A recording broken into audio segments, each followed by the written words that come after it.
Power, I'm Summer El-Shahat. On today's program, drug money. The company made about $180 billion selling 12 drugs. They paid $2.3 billion in fines. That is a good business plan. The United States healthcare industry is the world's biggest, with $300 billion a year spent on prescription drugs and rising. For many, these drugs have brought undeniable benefits. But recent months have seen health scandal after health scandal making headlines in the US. Two of the world's biggest pharmaceutical companies have been fined billions of dollars after investigations into their secret working practices. What these cases have revealed will change the way the drug industry is perceived forever. Revelation after revelation has emerged of pervasive fraud, fatal side effects, and of huge kickbacks paid to doctors. This investigation by Melanie Newman and Chris Woods reveals how healthcare became unhealthy profit.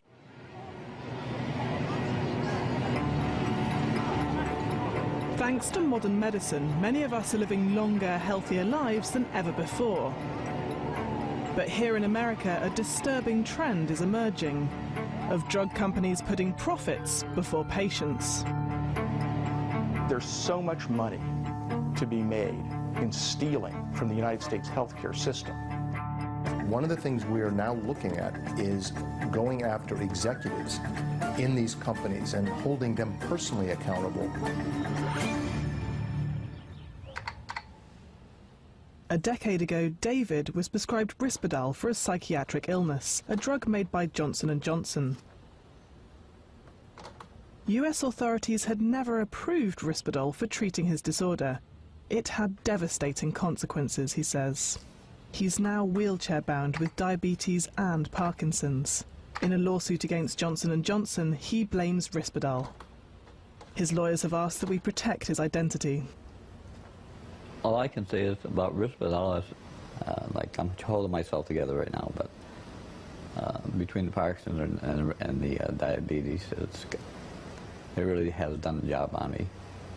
It's a bad drug, and it should be banned.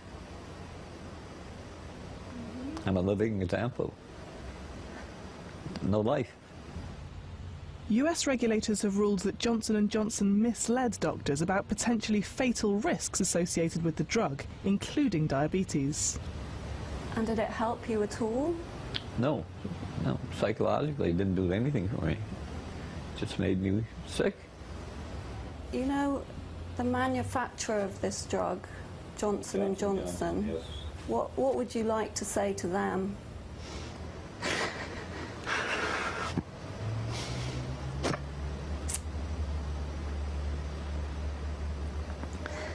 Take that drug off the market.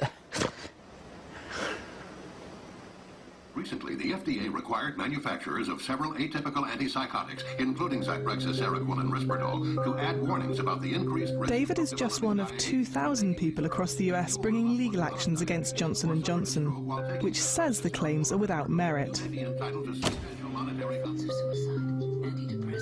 The US government and several states are suing in related cases. But this story is just one of many putting the drug industry in the dock. Most of the leading pharmaceutical companies in the United States have been fined for fraud. A common type of fraud is known as off-label marketing, which means advising doctors to prescribe drugs for unapproved uses. It's called fraud against the government, as Medicare ends up paying for drugs that might not work. Pharmaceutical fraud is one of our top 3 threats. Everybody is touched by these frauds in the extent that when you look at the billions of dollars that go into health care for the United States, a good percent, 3 to 10% of that is believed to be siphoned off in a fraud. That's money that could be going to very needy patients. And things seem to be getting worse. Dr. Dan Carlett, who blogs about the drugs industry, has tracked the changes. In the mid to late 1990s, this culture of inevitability of creating blockbuster drugs, I think, began to filter throughout the industries, all of the companies. And it became an issue where if you were a drug company and you did not have a blockbuster drug, and you weren't making at least $1 billion a year on a drug, you were losing out, and you had to get yourself together. And the way to get yourself together was to skirt the regulations, to not be afraid of being corrupt. But the US government is fighting back. In the last 2 years alone, it's fined 6 of America's top 10 pharmaceutical companies for fraud. Investigations are ongoing against another 3. Of the 10, only Roche remains untouched. In this period, the industry has had to pay out over $5 billion in fines. And at the top of the list sits Pfizer, the world's biggest drug company, with a global net profit of $8.6 billion. In September 2009, Pfizer settled civil and criminal charges with the federal government for illegally marketing 4 drugs. The Pfizer Corporation just paid $2.3 billion for fraud. Biggest fraud case in U.S. history, biggest criminal fine, biggest False Claims Act case. The company made about $180 billion selling 12 drugs. They paid $2.3 billion in fines. That is a good business plan. And Pfizer certainly had an interesting way of doing business. Witnesses in the case revealed just how the company persuaded doctors to prescribe its drugs. It entertained them in strip clubs. It told them that the blues teenagers feel when they don't make the football team were signs of treatable depression. And it paid them to endorse Pfizer drugs. One doctor received $150,000 in a year. Details of Pfizer's behavior came to light thanks to a small band of whistleblowers. Glenn DeMott was a top Pfizer rep selling the drug Bextra and earning $100,000 a year. They were training us to say things to physicians that were not accurate.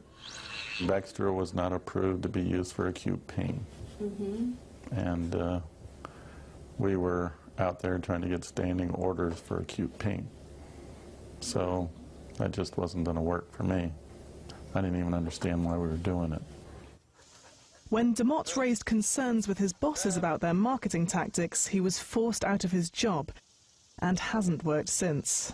You sort of get isolated, and then they just start throwing things at you to make you uncomfortable. I was never told exactly why I was on administrative leave.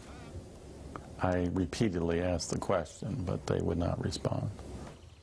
DeMott took his concerns to the Department of Justice and filed a legal claim. 5 years later, he shed $7.4 million from the Pfizer settlement with 4 other whistleblowers.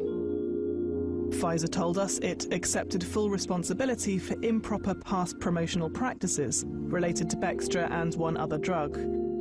But it denied all other allegations made by the whistleblowers. DeMott is one of a growing army of whistleblowers exposing medical corruption across America. This is largely thanks to a US law called qui tam, from the Latin on behalf of the king.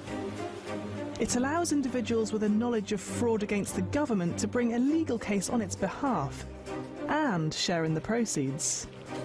So if a whistleblower is successful in pursuing his or her case, they can realize 20–30% of the proceeds, depending on the facts.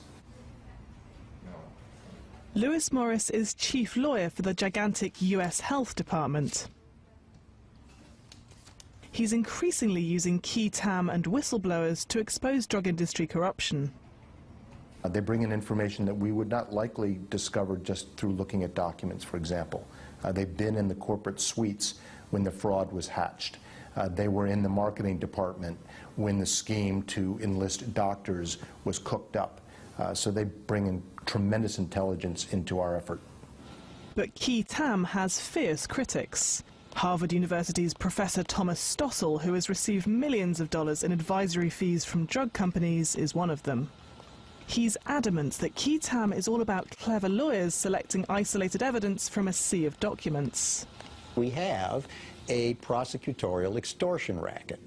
It seems there's a lot of emphasis on emails and off-the-cuff statements that people make in the heat of their enthusiasm to sell products, and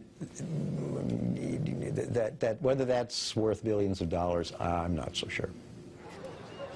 The number of drug companies and related industries involved in key TAM cases has soared in recent years.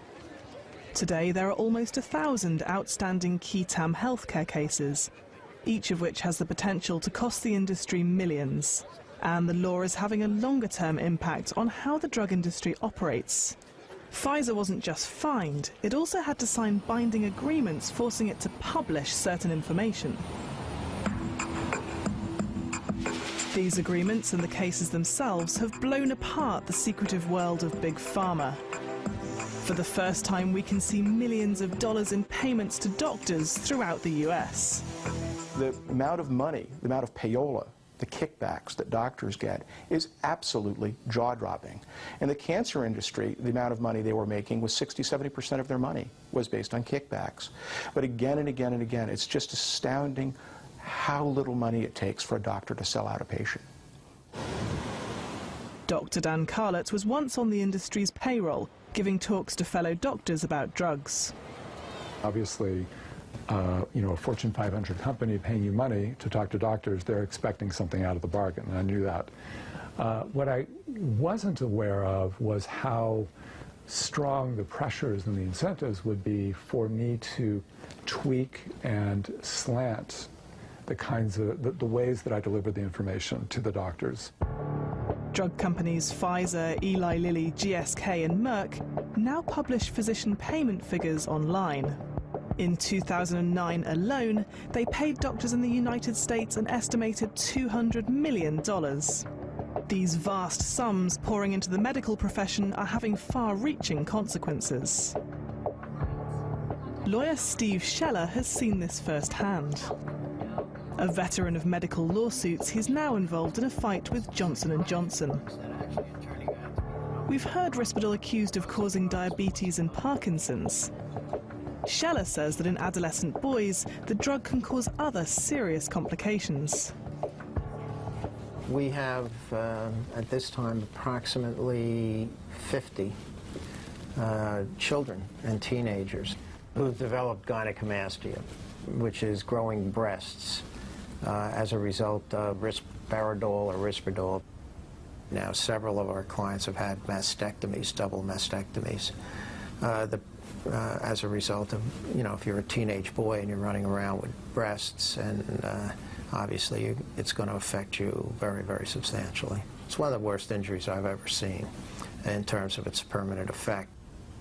So were the parents of these children who've developed breasts aware that this was a possible side effect of the drug? No. The parents are usually never aware of it, never understand that it was a potential side effect. One of these parents is Eileen Stein. She's one of Scheller's clients and is fighting for compensation for her 14-year-old son. Abby, come here. He was treated with Risperdal for ADHD, or attention deficit hyperactivity disorder. But the drug had never been licensed by US regulators to treat his condition. Age 5 or 6, he was prescribed Risperdal. And I guess within 2 to 3 months of taking it, my husband and I noticed he had a weight gain and what we would call man boobs. So I called the psychiatrist and I told her, my son is experiencing, or we just noticed this, and she said, okay, let's stop that right away. How visible are your son's breasts? Well, unfortunately, even with clothing, you can see them. I mean, to put it bluntly, he's actually larger than like what you consider a flat-chested woman. It started to affect him really emotionally when he went to school and another student actually said to him, you have boobs, or why do you have boobs? I think it should be taken off the market, or at least in bold capital letters, warning. So how did a boy end up taking a drug that made him grow breasts? Federal investigators are looking into claims that Johnson & Johnson illegally marketed Risperdal for use in children, including those with ADHD. The company was paying some of the most influential doctors in the field. Professor Joseph Biederman is a psychiatrist at Harvard Medical School. He was called as a witness in the Risperdal lawsuits and is speaking here under oath. Full professor? What rank are you? Full professor. What's after that? God. Did you say God? Yeah. Biederman is an authority on bipolar disorder. He's helped fuel a huge rise in young children diagnosed with the condition. And he's strongly advocated using Risperdal and other antipsychotic drugs to treat them. In 2008, a US Senate committee said Biederman had not declared to Harvard most of the $1.6 million in outside income he'd received over a 7-year period. This was income from pharmaceutical and non-pharmaceutical companies. Johnson & Johnson was one of them. The company also paid for a research center at Harvard University headed by Biederman. He says it was set up to understand psychiatric disorders in children. But the Senate's investigation shows Johnson & Johnson had different aims. Before any research was done, the company made clear what the outcome would be. It would prove Risperdal was effective and safe. I'm asking you if you agree that you are one of the most forceful advocates of the aggressive treatment of preschoolers. I am. Would it surprise you it's over 20% of all the Risperdal that's used is used in kids? I have no idea how much Risperdal is used in children. Do you consider yourself in any way responsible for that? No. Okay. Johnson & Johnson told us it did not direct the content of the centre's research nor the conclusions, and says it only ever promoted Risperdal for its FDA-approved indications. Dr. Biederman says his work has focused on allowing children to have the same access as adults to safe, effective, and in some cases life-saving medications. And he says he made full disclosure of his outside income in accordance with Harvard rules. With so many drug scandals hitting the headlines, the country's regulators are being swamped. Since I have type 2 diabetes, I try to do what my doctor says. But her blood sugar is still too high. Avandia was once the world's best-selling diabetes drug. It earned its maker, GlaxoSmithKline, billions of dollars. But it's now thought to have caused 100,000 heart attacks in the US alone. You as physicians and the public had a right to know that there was a major concern about this drug. In July, the US Food and Drug Administration held hearings into the dangers of Avandia, which may lead to the drug being banned. Its license has already been suspended in Saudi Arabia. An investigation by the US Senate's Finance Committee found the totality of evidence suggests GSK was aware of the possible cardiac risks associated with Avandia years before such evidence became public. And that rather than sounding the alarm, the company focused on strategies to minimize or misrepresent findings that Avandia may increase cardiovascular risk, and sought ways to downplay findings that a competing drug might reduce cardiovascular risk. GSK, a British company, is still trying to prevent heart attack warnings being printed on its boxes. There's alternative medications that are equally, if not more effective, that don't have the same dangers. So why do you allow this one on the market? I would hope they ban it. A 13,000-strong class action suit has also been launched against GSK. GSK told us, results from 6 controlled clinical trials show that Avandia does not increase the overall risk of heart attack, stroke or death. As a result, we believe that when used in the appropriate patient and in accordance with labelling, Avandia is a safe and effective treatment option for type 2 diabetes. GSK added that patient safety was a priority and that the company has diligently shared data with regulators around the world and worked with them to ensure that the Avandia product labelling is updated to add safety information as new data becomes available.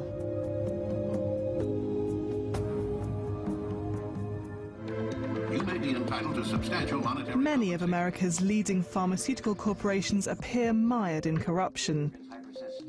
Can massive fines alone stop the rot? The US government is reaching for ever stronger powers to control the industry. One of the things we are now looking at is going after executives in these companies and holding them personally accountable. This responsible corporate official doctrine will allow us to go to a CEO or a vice president of marketing and say, I don't even need to have proof that you specifically hatched this scheme, but you could have stopped it. You had the responsibility and the authority to stop it, and you didn't. So you have to leave this company.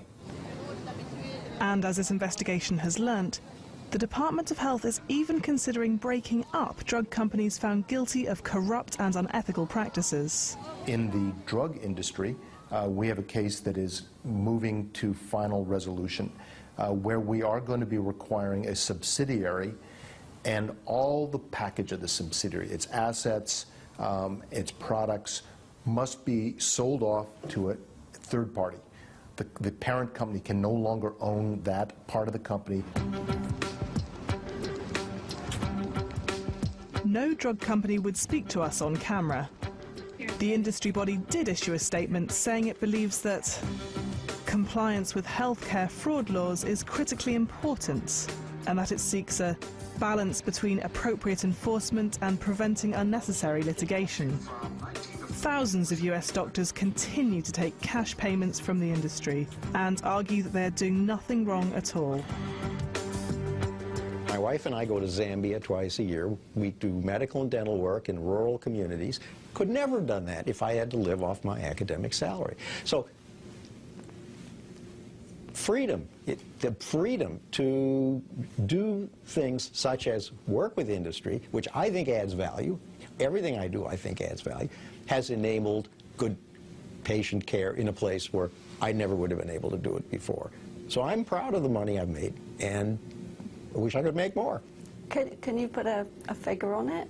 If you had to estimate how much you got from... Millions. And more people ought to say that. For others, the drug industry is less the solution, more part of the problem. Industry has a deeply entrenched culture of corruption. This is ripping off our oldest, our sickest, our poorest. We're not getting better health care anymore from the pharmaceutical industry. We're getting bigger prices. And some, like David, now see themselves as victims of an industry's search for unhealthy profits. I will not take another pill. The drug industry is too powerful over small people or the average person. They don't know what they're giving them. They know what they're giving them, but the people don't know what they're getting. That's all I want to say. That's it for this edition of People in Power. If you'd like to comment on our report or any other matter, we'd love to hear from you on aljazeera.net/English. Until next time, bye-bye.